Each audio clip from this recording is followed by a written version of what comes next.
एक बार अल्लाह रब्बुल आलमीन ने हजरत जिब्राइल अलैहिस्सलाम के जरिए रसूल अकरम सल्लल्लाहु अलैहि वसल्लम को बताया, हे अल्लाह के नबी, आपके प्यारे साहबी बिलाल सिर्फ 7 दिन इस दुनिया में जिंदा रहेंगे। 7 दिन बाद वो इंतकाल कर जाएंगे। रसूल अकरम सल्लल्लाहु अलैहि वसल्लम ने अल्लाह रब्बुल आलमीन की तरफ से ये खबर सुनकर अपने खास सहाबी हजरत उमर अल्लाह ताला अन्हु से कहा, हे मेरे सहाबा, मुझे पता चला है कि मेरे प्यारे सहाबी बिलाल 7 दिन बाद इस दुनिया से चले जाएंगे, लेकिन मुझे पता है कि मेरे इस प्यारे सहाबी ने अभी तक शादी का सुन्नत नहीं किया है। इसलिए तुम लोग जाओ, मदीना के हर घर में जाकर देखो कि मेरे इस प्यारे सहाबी के साथ किसी लड़की के पिता अपनी बेटी की शादी के लिए तैयार होते हैं या नहीं। लेकिन तुम उस पिता को जरूर बता देना कि बिलाल अब सिर्फ 7 दिन जीवित रहेंगे। हजरत अली और उमर फारूक रजी अल्लाह ताला अन्हुमा रसूल अकरम सल्लल्लाहु अलैहि वसल्लम से यह आदेश मिलने के बाद हजरत बिलाल रजी अल्लाह ताला अन्हु की दुल्हन की तलाश में निकल पड़े। वे लड़की के पिता के पास जाकर कहते थे, अल्लाह के बारे में प्रिय साथियों, हजरत बिलाल रजी अल्लाह ताला अन्हु के लिए रसूल अकरम सल्लल्लाहु अलैहि वसल्लम एक दुल्हन की तलाश कर रहे हैं। क्या आप में से कोई अपनी बेटी को बिलाल के साथ शादी देने के लिए तैयार है? ये सुनकर लड़की के पिता बोले, हम क्यों नहीं देंगे हमारी बेटी को अल्लाह के नबी के प्रिय साथी हजरत बिलाल के हाथों में। हम जरूर अपनी बेटी को उनके साथ शादी देने के लिए तैयार हैं। यह तो हमारे लिए एक सौभाग्य की बात होगी। फिर हजरत अली और उमर रजी अल्लाह ताला अन्हुमा ने कहा, लेकिन तुम एक बात जान लो, हजरत बिलाल के पास बस 7 दिन है। दुनिया में हजरत बिलाल सिर्फ 7 दिन और जिंदा रहेंगे। फिर वो अल्लाह के रसूल सल्लल्लाहु अलैहि वसल्लम ने आपको ये खबर देने को कहा। जब लोगों को पता चला कि हजरत बिलाल सिर्फ 7 दिन तक इस दुनिया में है, तो उन्होंने कहना शुरू कर दिया कि अगर हालात ऐसे हैं कि बिलाल 7 दिन बाद इस दुनिया से चले जाएंगे, तो हम अपनी बेटी को उनके हाथ में देने के लिए किसी भी कीमत पर राजी नहीं है, क्योंकि हम नहीं चाहते कि हमारी बेटी 7 दिन बाद विधवा हो जाए। फिर हजरत उमर और अली रादी अल्लाह ताला अन्हुमा मदीना के अलग अलग जगहों पर हजरत बिलाल के लिए लड़की खोजने लगे, लेकिन उन्हें कोई लड़की नहीं मिल रही थी। खोजते खोजते वे एक जंगल में पहुंच गए। वहां जाकर उन्होंने देखा कि एक आदमी झोपड़ी बनाकर उस जंगल में रह रहा है। जब उस आदमी ने हजरत उमर अली रदी अल्लाह ताला अन्हु को देखा, तो उसने पूछा, हे अल्लाह के बंदों, आप लोग इस जंगल में मेरी झोपड़ी में आने का क्या मकसद लेकर आए हैं? हजरत उमर अली रदी अल्लाह ताला अन्हु ने उसकी बात सुनकर कहा, हम अल्लाह के नबी के साथियों में से हैं हजरत उमर और अली। हम रसूल अकरम सल्लल्लाहु अलैहि वसल्लम के हुक्म पर यहाँ आए हैं, उनके एक प्रिय साथी के बारे में। बिलाल के लिए एक लड़की की तलाश कर रहा हूं जिससे उसकी शादी कराई जा सके। तभी एक आदमी बोला, अगर ऐसा है तो मेरे पास एक लड़की है, मैं उसे अल्लाह के प्रिय साथी हजरत बिलाल के हाथों में सौंपना चाहता हूं। और मैं अपनी बेटी को उसके हाथों में क्यों नहीं सौंपूंगा, क्योंकि वह तो अल्लाह के नबी के प्रिय साथियों में से एक है। अगर मैं अपनी बेटी को उसके हाथों में सौंप पाऊं तो मुझे खुद को भाग्यशाली महसूस होगा। फिर हजरत अली और उमर रज़ी अल्लाह ताला अन्हु ने उसे कहा, लेकिन तुम ये बात भी जान लो, अल्लाह के इस प्रिय साथी के पास इस दुनिया में केवल 7 दिन बचे हैं। 7 दिन बाद जब उस शख्स को उनके पास से खबर मिली कि वो इंतकाल करने वाले हैं, तो उन्होंने कहा कि अगर वो सिर्फ 7 दिन और इस दुनिया में जिंदा रहते हैं, तो मैं अपनी बेटी को उनके हाथ में नहीं देना चाहता, क्योंकि मैं नहीं चाहता कि मेरी बेटी सिर्फ 7 दिन में विधवा हो जाए। अल्लाह के नबी के प्रिय सहाबी और उस शख्स के बीच ये बातें दूर खड़े होकर उनकी बेटी ने सुनी। जब उसकी बेटी ने देखा कि उसका पिता अल्लाह के नबी के सहाबी के साथ उसकी शादी की बात को रद्द कर रहे हैं, तो उसने आवाज देकर कहा, अब्बा जान, मैं इस शादी के लिए राजी हूँ, आप ऐसा कैसे कर सकते हैं? शादी के लिए जो पैगाम अल्लाह के नबी सल्लल्लाहु अलैहि वसल्लम ने सीधे भेजा है, उसे कोई भी ठुकरा नहीं सकता। अब्बा जान, मेरी जिंदगी में चाहे कितनी भी मुश्किलें क्यों ना हो, मैं चाहता हूं कि मैं रसूल अकरम सल्लल्लाहु अलैहि वसल्लम के इस हुक्म का पालन करूं। फिर अल्लाह के नबी के प्यारे सहाबी हजरत बिलाल के साथ उस लड़की की शादी हो गई। हजरत बिलाल रादी अल्लाह ताला अन्हु ने उनसे पूछा, हे अल्लाह की बंदी, तुम ये जानने के बाद भी मुझसे शादी क्यों कर रही हो, जबकि मैं सिर्फ 7 दिन तक इस दुनिया में रहने वाला हूँ? 7 दिन बाद तो तुम विधवा हो जाओगी। तब उस लड़की ने जवाब दिया, हे अल्लाह के प्यारे साथी, भले ही 7 दिन बाद मैं विधवा हो जाऊं, फिर भी मैंने अपने जीवन से रसूल अकरम सल्लल्लाहु अलैहि वसल्लम का एक हुक्म निभाने में कामयाबी पाई है, इसलिए मैं खुद को धन्य महसूस कर रही हूँ। और आपके जैसे अल्लाह के नबी के एक प्यारे साथी को अपना पति पाना तो मेरे लिए बहुत बड़ी किस्मत की बात है। हजरत बिलाल रादी अल्लाह ताला अन्हु जिस दिन इत्तेहाल करेंगे, उस दिन उन्होंने अपनी पत्नी से कहा, बीबी, आज रात ही मैं इत्तेहाल करने वाला हूँ। इत्तेहाल से पहले मुझे कुछ रोटी खाने का मन कर रहा है, तो तुम जाओ पड़ोसी के घर से थोड़ा आटा लाकर मेरे लिए कुछ रोटियां बना दो। हजरत बिलाल रादी अल्लाह ताला अन्हु की पत्नी ने उनके कहने पर 7 रोटियां बनाकर उनके सामने रख दी। तभी एक भिखारी दरवाजे पर आकर बोला, हे घर के मालिक, मैं कुछ दिनों से कुछ नहीं खा पाया हूँ, भूख से मेरा पेट जल रहा है, कृपया मुझे कुछ खाना दान कर दे। हजरत बिलाल रदियल्लाहु ताला अन्हु ने जब देखा कि उनके दरवाजे पर एक भिखारी खाना मांग रहा है, तो उन्होंने अपनी मौत से पहले की आखिरी इच्छा पूरी न करते हुए सारी रोटियां उस भिखारी को दे दी। फकीर हजरत बिलाल रदियल्लाहु ताला अन्हु के दरवाजे के सामने उन रोटियों को खाने बैठे थे। जब हजरत बिलाल रदियल्लाहु ताला अन्हु की मौत का वक्त करीब आया, तो हजरत अजराइल अलैहिस्सलाम उनकी जान निकालने के लिए उनके दरवाजे के सामने आए। लेकिन हजरत बिलाल रदियल्लाहु ताला अन्हु के दरवाजे के सामने एक फकीर बैठा था जो घर के अंदर जाने का रास्ता रोक रहा था। तब हजरत अजराइल अलैहिस्सलाम ने उस फकीर से कहा, अरे फकीर, तू यहाँ रास्ता क्यों रोक कर बैठा है? मुझे घर में जाने दे। अल्लाह रब्बुल आलमीन ने मुझे हुक्म दिया है कि मैं बिलाल की जान लूं। जब मैंने उसकी जान खींच ली, तब उस फकीर ने अजराइल अलैहिस्सलाम से कहा, अरे अजराइल, क्या तुझे नहीं पता कि खाने के समय किसी को परेशान नहीं करना चाहिए?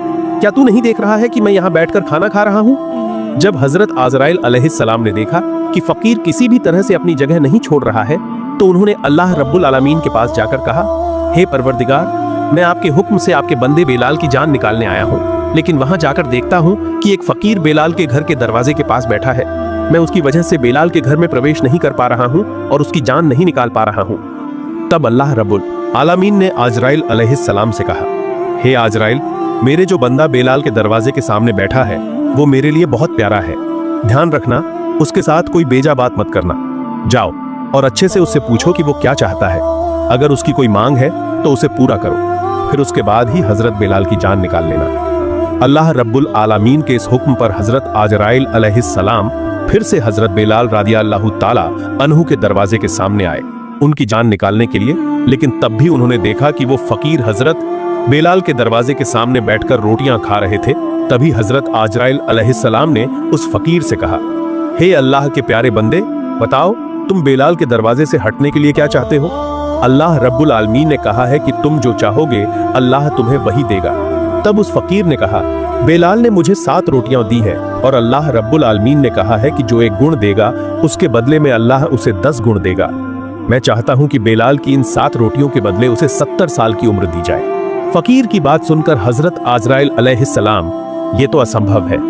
अल्लाह रब्बुल आलमीन ने मुझे जान कब्ज करने का हुक्म दिया है, इसलिए मुझे उनकी बात माननी होगी। तुम अगर और कुछ चाहते हो तो अल्लाह रब्बुल आलमीन तुम्हें वही देंगे। तब उस फकीर ने कहा, मैं और कुछ नहीं चाहता। दुनिया के किसी भी धन संपत्ति या सुख शांति की मुझे कोई उम्मीद नहीं है। मैं बस अल्लाह के साथी हजरत बिलाल की उम्र 70 साल तक बढ़ाने की दुआ करता हूँ। हजरत अजराइल अलैहिस्सलाम ने कहा, मैं तुम्हारी इस मांग को किसी भी तरह पूरा नहीं कर सकता। अल्लाह रब्बुल आलमीन, मुझे उसकी जान कब्ज करने का आदेश दिया गया है, इसलिए मुझे उसकी जान कब्ज करनी होगी। तब उस फकीर ने कहा, अजराइल, अल्लाह ताला ऐसा कोई काम नहीं कर सकते। अगर अल्लाह रब्बुल आलमीन ने बिलाल की उम्र नहीं बढ़ाई तो मैं 70 साल तक बिलाल के दरवाजे के सामने 60 रोटियां खाऊंगा। इस तरह न तुम बिलाल के घर में प्रवेश कर पाओगे और न उसकी जान कब्ज कर सकोगे। रसूल अकरम सल्लल्लाहु अलैहि वसल्लम ने पवित्र हदीस शरीफ में ऐलान किया है कि अल्लाह रब्बुल आलमीन की इस दुनिया में अल्लाह के कुछ प्रिय बंदे हैं। अगर आलमीन के नाम पर कोई बात कह दी जाए तो अल्लाह रब्बुल आलमीन जरूर उस मांग को पूरा करेगा। हजरत बिलाल के दरवाजे के सामने जो फकीर बैठा था वो कोई साधारण फकीर नहीं था, वो अल्लाह और उसके रसूल का दीवाना था, हजरत वेस्कुरी रहमतुल्लाह अलैहि। जब हजरत वेस्कुरी रहमतुल्लाह अलैहि ने अल्लाह के सामने हजरत बिलाल की जिंदगी बढ़ाने की मांग की तो अल्लाह रब्बुल आलमीन ने उस मांग को पूरा किए बिना नहीं रह सके। फिर उन्होंने हजरत अजराइल अलैहिस्सलाम को बुलाकर कहा, हे मलाकुल मौत अजराइल, मेरे प्यारे बंदे वेस्कुरी ने एक मांग की है और मैं अल्लाह, ये दावा मैं कैसे पूरा नहीं कर सकता। हे अजराइल, तुम लौट आओ। मैं अपने प्यारे बंदे हजरत वाजकुरी की दुआ को मंजूर करता हूँ और नबी के प्यारे साथी हजरत बिलाल की उम्र 70 साल तक बढ़ा देता हूँ। एक बार अमीरुल मोमिनीन हजरत उमर फारूक रदियल्लाहु ताला अन्हु हजरत अली रदियल्लाहु ताला अन्हु के साथ कूफा शहर की तरफ गए। जब वो कूफा पहुंचे तो कूफा वासियों से कहा, हे कूफा वासियों, क्या कोई मुझे अस्कुन की खबर दे सकता है? हमारे लिए खास हिदायतों का पालन करने के लिए अल्लाह के प्यारे बंदे से मिलना बहुत जरूरी है। तब कुफार के रहने वालों ने कहा, हुजूर, हम ऐसे किसी शख्स को नहीं जानते। उमर रदियल्लाहु ताला अन्हु ने उनसे पूछा, क्या आपके इलाके में कोई ऐसा आदमी है? इस पर एक शख्स खड़ा हुआ और बोला, हुजूर, मेरे इलाके में उमर रदियल्लाहु ताला अन्हु है। उन्होंने पूछा, क्या तुम अस्कुनी नाम के किसी शख्स को जानते हो? उस शख्स ने कहा, हुजूर, मैं एक आदमी को जानता हूँ, लेकिन मुझे नहीं पता कि वह आपके बुलाए गए शख्स हैं या नहीं। वह एक पागल किस्म का आदमी है। जब लोग हंसते हैं वह रोता है, और जब लोग रोते हैं वह हंसता है। वह ऊंट पर बैठकर दिन बिताता है। उसकी कपड़े फटे और गंदे होते हैं। वह हमेशा लोगों की नजर से दूर रहना पसंद करता है। हजरत उमर रजी अल्लाह ताला अन्हु ने उस आदमी से कहा, तुम हमें उस तक ले चलो, हम ऐसे ही एक आदमी की तलाश कर रहे हैं। अल्लाह के नबी सल्लल्लाहु अलैहि वसल्लम ने हमें उसके बारे में सब निर्देश दे दिए हैं। तुम जो निर्देश बता रहे हो, रसूल अकरम सल्लल्लाहु अलैहि वसल्लम ने हमें ऐसे ही निशान बताए थे, इसलिए तुम हमें उस व्यक्ति के पास ले चलो। फिर वह व्यक्ति हजरत उमर फारूक रदियल्लाहु ताला अन्हु और हजरत अली रदियल्लाहु ताला अन्हु को लेकर उसकी तलाश में निकल पड़ा। एक खुली जगह पर जाकर उन्हें दिखा कि वह व्यक्ति एक पेड़ के नीचे नमाज पढ़ रहा है। हजरत उमर रदियल्लाहु ताला अन्हु उसके पास जाकर उसके पास खड़े हो गए। जब वह शख्स नमाज खत्म कर लिया तो उन्होंने उसे सलाम किया। उस शख्स ने सलाम का जवाब देते हुए उनसे पूछा, आप लोग कौन हैं और मेरे पास किस मकसद से आए हैं? उन्होंने जवाब दिया, हम अल्लाह के नबी के साहबा हैं, हजरत उमर और अली रदियल्लाहु ताला। हम अल्लाह के एक प्यारे बंदे की तलाश में यहाँ आए हैं। क्या आप कृपया अपना नाम हमें बता सकते हैं? तब उस व्यक्ति ने कहा, मेरा नाम अब्दुल्लाह है, यानी मैं अल्लाह का बंदा हूँ। हजरत उमर रदियल्लाहु ताला अन्हु ने कहा, हम तो सभी अब्दुल्लाह हैं। मैं आपसे उस नाम के बारे में जानना चाहता हूँ जो आपके माँ बाप ने आपके लिए रखा था। तब उस व्यक्ति ने कहा, मेरे माँ बाप ने मेरा नाम वाज रखा था और लोग मुझे कर्क क्षेत्र का निवासी होने के कारण असुरुनी कहते हैं। तब उमर रदियल्लाहु ताला अन्हु ने आदाब के साथ उनसे कहा, हे अल्लाह के बंदे, क्या आप कृपा करके अपना दाहिना हाथ हमें दिखा सकते हैं? अस्करुनी रहमतुल्लाह अलैहि ने तब हजरत उमर और अली रदियल्लाहु ताला अन्हु की तरफ दाहिना हाथ बढ़ाया। उन्होंने देखा कि उनके दाहिने हाथ में कुष्ठ रोग का एक सफेद निशान है। रसूल अकरम सल्लल्लाहु अलैहि वसल्लम ने अपने हुक्म बताते समय ये हुक्म भी बता दिए थे। तब दोनों ने उनके हाथ को चूमते हुए कहा, हे अल्लाह के प्यारे बंदे, हम तो आपकी तलाश में आए थे। तब उन्होंने उनसे पूछा, क्यों आप लोग इतनी मेहनत करके मेरे पास आए हैं? जब उन्होंने खोजबीन की तो उन्होंने कहा, हजूर अकरम सल्लल्लाहु अलैहि वसल्लम ने अपने इंतकाल से पहले हमें एक नसीहत की थी।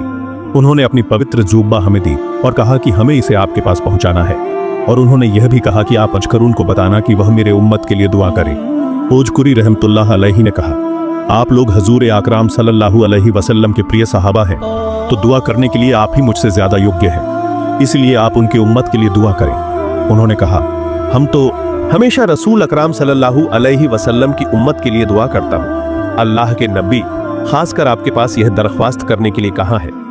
अस्करी रहमतुल्लाह अलैहि ने कहा, हे नबी के प्यारे साथियों, क्या मेरे पास उनकी पवित्र जुब्बा मुबारक की हिफाजत करने की ताकत है? मैं तो एक गुनहगार और दीवाना इंसान हूँ, कैसे मैं उनकी पवित्र जुब्बा मुबारक की इज्जत रखूंगा?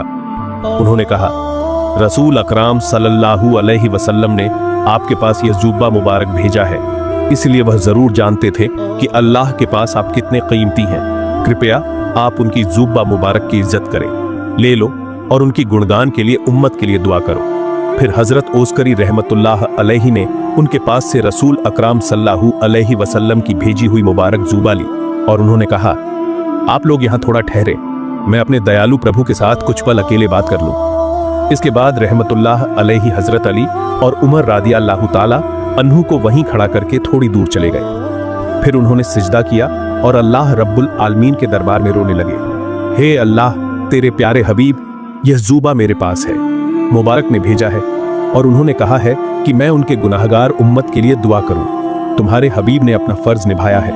हजरत अली और उमर रदियल्लाहु ताला अन्हु को भी एक जिम्मेदारी दी गई थी, उन्होंने भी अपना फर्ज निभाया, और तुम्हारे प्यारे हबीब ने मुझे भी एक जिम्मेदारी दी है, और वो ये है कि मैं उनके गुनाहगार उम्मत के लिए दुआ करूं। हे अल्लाह, मैं आपके प्यारे हबीब के हुक्म पर आपकी अदालत में उनके गुनाहगार उम्मत के लिए दुआ कर रहा हूं। मेहरबान, आप उनके सभी गुनाहगार उम्मत को माफ कर दें। अस्करुनी रहमतुल्लाह अलैहि की मुनाजात के संदर्भ में अल्लाह रब्बुल आलमीन ने कहा, हे वाइस, तुम सजदा से सिर उठाओ, तुम्हारी इस दुआ की बरकत से मैंने उम्मत मोहम्मदीर के एक हिस्से को माफ कर दिया। रहमतुल्लाह अलैहि ने कहा, हे अल्लाह, आप जब तक उनके पूरी उम्मत मोहम्मदी को माफ नहीं करेंगे, मैं सजदा से सिर नहीं उठाऊंगा और आपके प्रिय हबीब का जुबा मुबारक नहीं पहनूंगा। तब अल्लाह रब्बुल आलमीन ने कहा, हे वाइस, तुम्हारी दुआ की वजह से मैंने उम्मत मोहम्मदी के 1/3 गुनाह माफ कर दिए, तुम सजदा से सिर नहीं उठाते। रहमतुल्लाह अलैहि ने कहा, हे अल्लाह, जब तक आप मेरे प्यारे हबीब की पूरी उम्मत के गुनाह माफ नहीं करेंगे तब तक मैं सिजदा से सिर नहीं उठाऊंगा और आपके प्यारे हबीब की जुब्बा मुझे नहीं पहनने देंगे। तभी अल्लाह रब्बुल आलमीन ने कहा, हे वाइस, तुम्हारी दुआ के कारण मैंने मोहम्मदी उम्मत के आधे गुनाह माफ कर दिए हैं, तुम सिजदा से सिर उठाओ। रहमतुल्लाह अलैह ने फिर से अल्लाह रब्बुल आलमीन के दरबार में अर्जी की, हे अल्लाह, आप पूरी उम्मत के मोहम्मदी गुनाह माफ कर दीजिए, तभी मैं सिजदा से सिर उठाऊंगा। उस तरफ दूर खड़े थे हजरत उमर और अली रादियल्लाहु ताला अन्हु। काफी देर तक खड़े रहने की वजह से उन्हें खून की कमी महसूस हुई। तब उन्होंने हजरत वाज करीम रहमतुल्लाह अलैह के पास जाकर देखा कि वह वास्तव में क्या कर रहे हैं। जब हजरत उमर और अली रादियल्लाहु ताला अन्हुम वास्कुरी रहमतुल्लाह अलैह के पास पहुंचे तो उनका ध्यान भंग हो गया और आशिक मासूक के प्रेम का बंधन टूट गया। फिर उन्होंने बहुत अफसोस के साथ हजरत उमर और अली रादियल्लाहु ताला अन्हुम से कहा, अगर आप थोड़ी देर और आते तो मैं पूरी उम्मत मोहम्मद की गुनाहों को माफ कर सकता था। आप लोग मेरे पास जल्दी आ गए, आसानी से मेरा ध्यान भंग हो गया, जिसकी वजह से मैं अल्लाह रब्बुल आलमीन से सारी उम्मत मोहम्मदी की गुनाहों की माफी नहीं मांग सका। तब उन्होंने अफसोस के साथ अल्लाह रब्बुल आलमीन के दरबार में तौबा की और फरियाद की, हे अल्लाह, आपके प्यारे बंदे का ध्यान भंग करने के लिए हमें माफ कर दें। फिर हजरत अली रजी अल्लाह ताला अन्हु ने जिक्र किया, हे अल्लाह के बंदे, आप अल्लाह के रसूल को कितना प्यार करते हैं, फिर भी आपने उनकी जिंदगी में मदीना आकर उनसे मुलाकात क्यों नहीं की। अस्करी रहमतुल्लाह अलैहि ने तब उन्हें, आप लोग हमेशा रसूल अकराम सल्लल्लाहु अलैहि वसल्लम के पास ही होते थे, तो बताओ उनके चेहरे पर जो भौहें थीं क्या वो जुड़ी हुई थीं या उनमें कोई खाली जगह थी। अल्लाह के प्यारे बंदे रसूल सल्लल्लाहु अलैहि वसल्लम की इज्जत और मान को देखते हुए हम कभी भी उनके चेहरे की तरफ देख नहीं पाते थे। तब रहमतुल्लाह अलैहि ने कहा, हे नबी के प्यारे सहाबियों, लेकिन मैंने कभी नबी को नहीं देखा, फिर भी मैं तुमसे बताता हूँ कि रसूल अकराम सल्लल्लाहु अलैहि वसल्लम की भौहें कैसी थीं। मेरे मन में रसूल अकराम सल्लल्लाहु अलैहि वसल्लम को देखने की तीव्र इच्छा थी, लेकिन मेरी एक बुजुर्ग और बीमार माँ थी जिसकी देखभाल करने वाला इस दुनिया में मेरे अलावा कोई और नहीं था, इसलिए मैं कभी भी उन्हें छोड़कर रसूल से मिलने नहीं जा सका। फिर हजरत उमर रजी अल्लाह ताला अन्हु ने अस्करुनी रहमतुल्लाह अलैहि के पास जाकर कहा, आप मेरे लिए अल्लाह से थोड़ी दुआ करें। अस्करुनी रहमतुल्लाह अलैहि ने कहा, मैं किसी खास व्यक्ति के लिए दुआ नहीं करता, मैं अल्लाह से हर नमाज में बाद में मैं दुआ करूंगा कि तुम्हारे प्यारे हबीब के उन उम्मतों को जो ईमान के साथ इस दुनिया से रुखसत होंगे तुम माफ कर देना।